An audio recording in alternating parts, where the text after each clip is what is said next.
Hi, this is Cami Haynes from the Emerging Managers community, where we're taking the man out of management. That's the masculine, aggressive, and negative strategies that have been used in the workplace for so long, and replacing them with more empowerment and collaboration.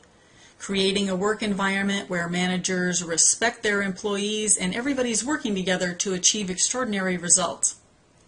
Well, if you think about that masculine model, men tend to deal with conflict better than women. Now think about it though, they've had a lot more practice. Ever since they've been kids, they've been creating conflict and resolving conflict. Whereas women, on the other hand, are often sheltered. Now this may take the form of a parent or teacher or maybe an older sibling or clergy person who steps in to take care of it, to smooth the waters over. So as a result, women don't really build up those particular skills.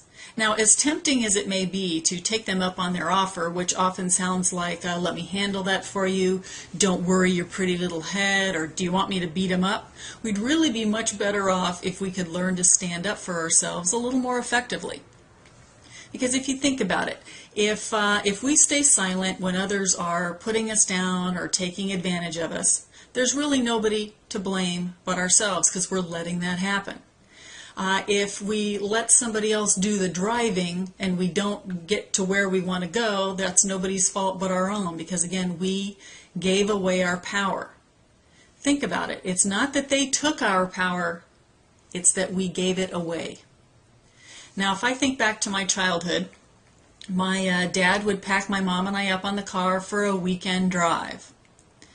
Now, even though I grew up in Colorado, so I had lots of beautiful scenery, I gotta say as a kid, after about the first 20 minutes, I was bored out of my mind. You know, how many rocks and trees and waterfalls can you see, staring out the window at 50 or 60 miles an hour? Now, I wasn't really part of the conversation, so there wasn't anything to do but stare out the windows, and so what I did is after about 20 minutes, I'd just go to sleep. I'd wake up for lunch, and then repeat the process on the way home. Now, if you think about it, as a kid, I really couldn't say anything. I didn't have any input as to where we went, where we stopped, what we did along the way. I was just there for the ride.